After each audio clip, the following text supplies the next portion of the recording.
ಈ ಅಜ್ಜಿಯ ಸ್ಥಿತಿ ನೋಡಿದ್ರೆ ಒಂದು ಕ್ಷಣ ನಿಮ್ಗೂ ಕಣ್ಣೀರ್ ಬರುತ್ತೆ.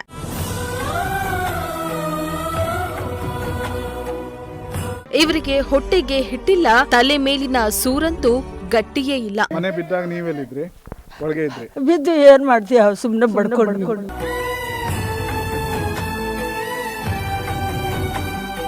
ಬುದ್ಧಿಮಾಂದ್ಯ ಮಗನ ಜೊತೆ ಸೀತಾಬಾಯಿಯ ನರಕದಂತಹ ಬದುಕು. ಬಂದು ನೋಡೋದ್ರು ಗೌರ್ಮೆಂಟ್ ಹೇಳೋರಿಲ್ಲ ಕೇಳೋರಿಲ್ಲ. ಅದೇ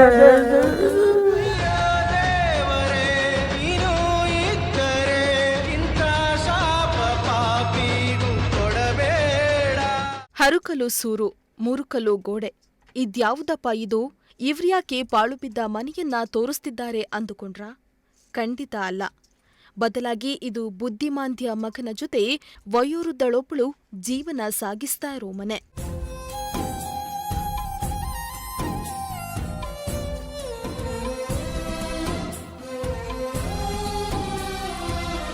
ಹೌದು, ನಮ್ಮ ನಡೆ ನಿಮ್ಮೂರಿನ ಕಡೆ ಅನ್ನೋ ಕಾರ್ಯಕ್ರಮಕ್ಕಾಗಿ ಕೊರಟಗೆರೆ ತಾಲೂಕಿನ ಸಂಚಾರಕ್ಕಿಳಿದ ನಿಮ್ಮ ಪ್ರಜಾಶಕ್ತಿ ಟಿವಿ ತಂಡಕ್ಕೆ ಕಾಣಿಸಿದ್ದ ಅಜ್ಜಿಯೊಬ್ಬಳ ಕರುಣಾಜನಕ ಕಥೆಯಿದು. ಶಿರಗೋನಹಳ್ಳಿ ಗ್ರಾಮದ ಸೀತಾಬಾಯಿ ಅನ್ನೋ ವಯೋವೃದ್ಧೆ ತನ್ನ ಮಗನೊಂದಿಗೆ ನರಕದಂತಹ ಜೀವನವನ್ನ ನಡೆಸುತ್ತಿದ್ದಾಳೆ.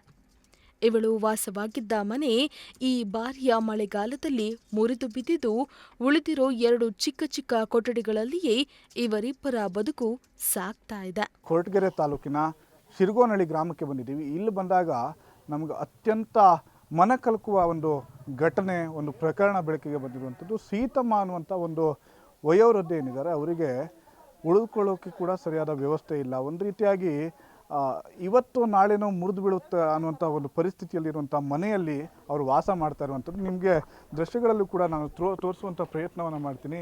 ಯಾವ ರೀತಿಯಾಗಿ ಅವರ ಮನೆ ಇದೆ. ಈ ರೀತಿಯಾದಂಥ ಮನೆಯಲ್ಲಿ ಒಬ್ಬರು ವಯೋವೃದ್ಧರು ಮತ್ತು ಅವರ ಮಗ ಏನಿದ್ದಾರೆ, ಅವರಿಗೂ ಕೂಡ ಸ್ವಲ್ಪ ಮಾನಸಿಕ ತೊಂದರೆ ಇದೆ ಅನ್ನುವಂಥ ಕಾರಣದಿಂದಾಗಿ ಅವರಿಗೂ ಕೂಡ ಇಡೀ ಕುಟುಂಬಕ್ಕೆ ಯಾರೂ ಕೂಡ ಆಸರೆ ಇಲ್ಲ. ಈ ರೀತಿಯಾದಂಥ ಒಂದು ಮನೆಯಲ್ಲಿ ಅವರು ವಾಸ ಮಾಡ್ತಾ ಇದ್ದಾರೆ. ಹಿಂದ್ಗಡೆ ನೋಡ್ಬೋದು ನೀವು, ಅದನ್ನು ಕೂಡ ನಾವು ದೃಶ್ಯಗಳಲ್ಲಿ ತೋರಿಸುವಂಥ ಕೆಲಸವನ್ನು ಮಾಡ್ತೀವಿ. ಹಿಂದ್ಗಡೆ ಸಂಪೂರ್ಣವಾಗಿ ಈ ಮನೆ ಮುರಿದು ಬಿದ್ದಿರುವಂಥದ್ದು. ಇವತ್ತು ಇದರ ಮುಂಭಾಗದಲ್ಲಿ ಒಂದು ಕೊಠಡಿ, ಒಂದು ಕಿಚನ್ ಮತ್ತು ಒಂದು ರೂಮ್ ಮಾತ್ರ ಇಲ್ಲಿ ಬಾಕಿ ಉಳಿದಿದೆ. ಇಷ್ಟೇ ಒಂದು ಇದರ ಏನು ಮನೆಯಲ್ಲಿ ಇವರು ಈಗ ವಾಸವನ್ನು ಮಾಡ್ತಾ ಇರುವಂಥದ್ದು. ಯಾವ ಸಂದರ್ಭದಲ್ಲೂ ಕೂಡ ಮನೆ ಮುರಿದು ಬೀಳುವಂಥ ಸಾಧ್ಯತೆ ಇದೆ. ನಿಮಗೆ ಮೇಲ್ಗಡೆ ಕೂಡ ನಾವು ದೃಶ್ಯಗಳನ್ನ ತೋರಿಸ್ತಾ ಹೋಗ್ತೀವಿ, ಯಾವ ರೀತಿಯಾದಂಥ ವ್ಯವಸ್ಥೆಯಲ್ಲಿ ಈ ಮನೆ ಇದೆ.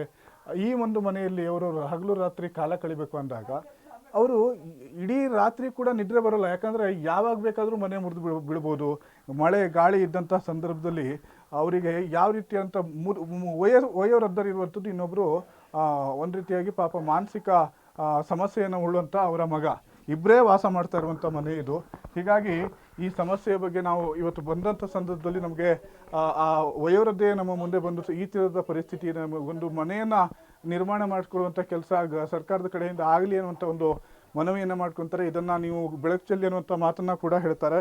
ಹೀಗಾಗಿ ನಾವು ಕೂಡ ಈ ಒಂದು ಸಮಸ್ಯೆಯನ್ನು ನಿಮ್ಮ ಮುಂದೆ ತೆರೆದಿಡುವಂಥ ಪ್ರಯತ್ನವನ್ನು ಮಾಡ್ತಿದ್ದೀವಿ. ನೀವು ದೃಶ್ಯಗಳಲ್ಲಿ ಕೂಡ ನೋಡ್ಬೋದು ಯಾವ ರೀತಿಯಾಗಿ ಮೇಲ್ಗಡೆ ಒಂದು ತಾಡ್ಪಲನ್ನು ಹಾಕಿಕೊಂಡು ಈ ಮನೆಗೆ ಮಳೆ ನೀರು ಒಳಗೆ ಹೋಗದ ಹಾಗೆ ವ್ಯವಸ್ಥೆಯನ್ನು ಮಾಡಿರುವಂಥದ್ದು. ಈ ಅಜ್ಜಿಗೆ ಒಟ್ಟು 3 ಜನ ಮಕ್ಕಳಿದ್ದಾರೆ. ಹಿರಿಯ ಮಕ್ಕಳಿಬ್ಬರು ತಮ್ಮ ತಮ್ಮ ಸಂಸಾರದೊಂದಿಗೆ ಬೇರೆ ಇದ್ದಾರೆ.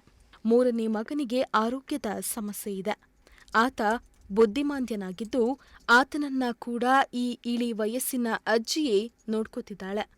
ಇನ್ನು ಹಳೆಯದಾದ್ರೂ ಓಕೆ, ಪರವಾಗಿರಲಿಲ್ಲ. ಇವರಿಬ್ಬರಿಗೆ ಒಂದು ಪುಟ್ಟದಾದ ಮನೆಯಿತ್ತು. ಆದರೆ ಕಳೆದ ಮಳೆಗಾಲದಲ್ಲಿ ಈ ಮನೆ ಬಿದ್ದೋಗಿದೆ.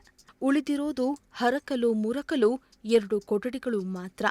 ಚಾವಣಿ ಕಿತ್ತೋಗಿದೆ, ಗೋಡೆಗಳು ಬೀಳುವ ಪರಿಸ್ಥಿತಿ ಇದೆ. ಹೀಗಾಗಿ ಪ್ರತಿದಿನವೂ ಈ ಬಡ ಜೀವಿಗಳು ಆತಂಕದಲ್ಲಿಯೇ ಕಾಲ ಕಳೆಯುವಂತಾಗಿದೆ. ಅಂದರೆ ಮಳೆ ಬಂದಾಗ ಅವರಿಗೆ ಇಲ್ಲಿ ಉಳಿಲಿಕ್ಕೂ ಕೂಡ ಕಷ್ಟ, ಜೊತೆಗೆ ಕರೆಂಟ್ನ ವ್ಯವಸ್ಥೆ ಕೂಡ ಇದೆ. ಆದರೆ ನೀರು ಸೋರಿದಂಥ ಸಂದರ್ಭದಲ್ಲಿ ಶಾರ್ಟ್ ಸರ್ಕ್ಯೂಟ್ ಆಗುವಂಥ ಸಾಧ್ಯತೆ ಕೂಡ ಇರುತ್ತೆ.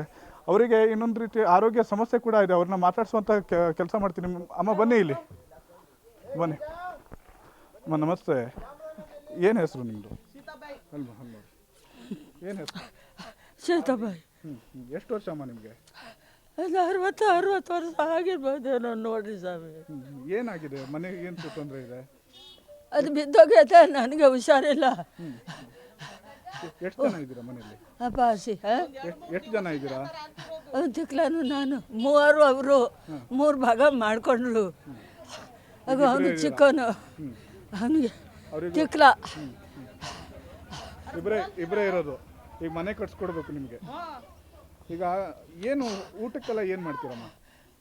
ದೇವರು ಕೊಡ್ತಾನೆ, ಅದು ಗೌರ್ಮೆಂಟು 2,000 ರೂಪಾಯಿ ಅಷ್ಟು ಅಕ್ಕಿ ಅಂತ ಅದು ಇದು ಕೊಡೋದೈತೆ. ಅದರಲ್ಲೇ ಜೀವನ ನಡೆಸ್ತಾ ಇದ್ದೀವಿ. ಸೊಸೆಯವರು ನೋಡ್ಕೊಂತ ಇದ್ದಾರೆ.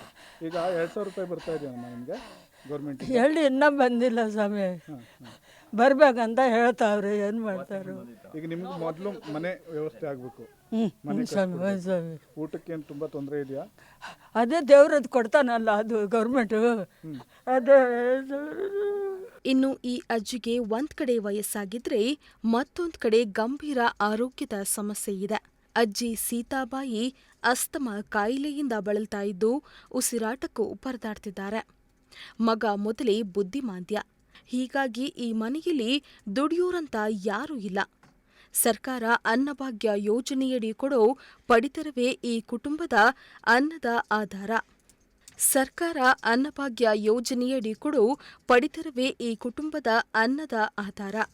ರೇಷನ್ನಲ್ಲಿ ಸಿಗೋ ಅಕ್ಕಿ, ರಾಗಿಯಿಂದಲೇ ಗಂಜಿ ಮಾಡಿ ಕುಡಿದು ಬದುಕ್ತಿದ್ದಾರೆ ಈ ತಾಯಿ ಮಗ. ಜೊತೆಗೆ ಈ ಸೀತಮ್ಮನನ್ನ ಆಸ್ಪತ್ರೆಗೆ ಕೊಂಡೊಯ್ಯುವುದಕ್ಕೂ ಯಾರೂ ಇಲ್ಲ. ಉತ್ಸ ಜಾಸ್ತಿ ಉಪ್ಸ. ಮನೆ ಕಟ್ಸ್ಕೊಟ್ರೆ ನಿಮ್ಮ ಕಷ್ಟ ಪರಿಹಾರ ಆಗುತ್ತಾ? ಏನೋ ನೋಡ್ರಿ ನಿಮ್ಗೆ ಧೈರ್ಯ.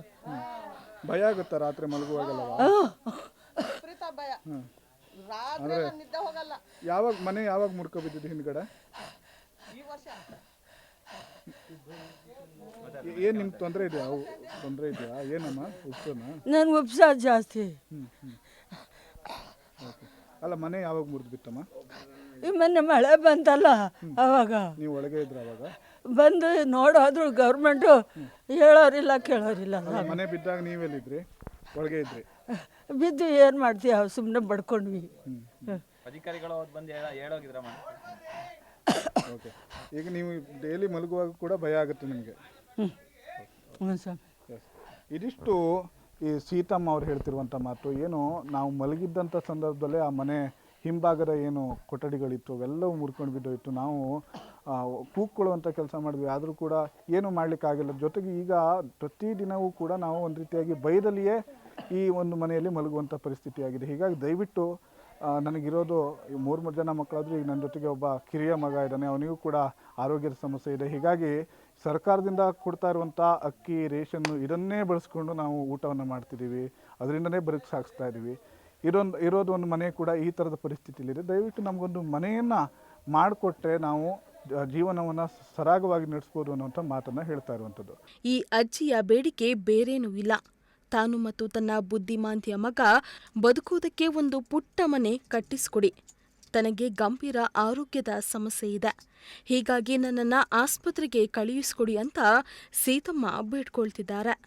ಹೀಗಾಗಿ ಸಂಬಂಧಪಟ್ಟ ಅಧಿಕಾರಿಗಳು ತಕ್ಷಣವೇ ಈ ಬಗ್ಗೆ ಗಮನ ಹರಿಸಿ ಈ ಬಡ ಜೀವಿಗಳಿಗೆ ಒಂದು ಆಶ್ರಯ ಒದಗಿಸಬೇಕು. ಈ ವಯೋವೃದ್ಧೆಯನ್ನ ಆಸ್ಪತ್ರೆಗೆ ಕೊಂಡೊಯ್ಯುವ ಕೆಲಸವಾಗಬೇಕು ಅನ್ನೋದೇ ನಮ್ಮ ಪ್ರಜಾಶಕ್ತಿ ಟಿವಿಯ ಕಳಕಳಿ. ವಿಡಿಯೋ ಜರ್ನಲಿಸ್ಟ್ ರಾಕೇಶ್ ಜೊತೆ ಹರ್ಷ ಸಿರ್ಸಿ, ಪ್ರಜಾಶಕ್ತಿ ಟಿವಿ, ತುಮಕೂರು.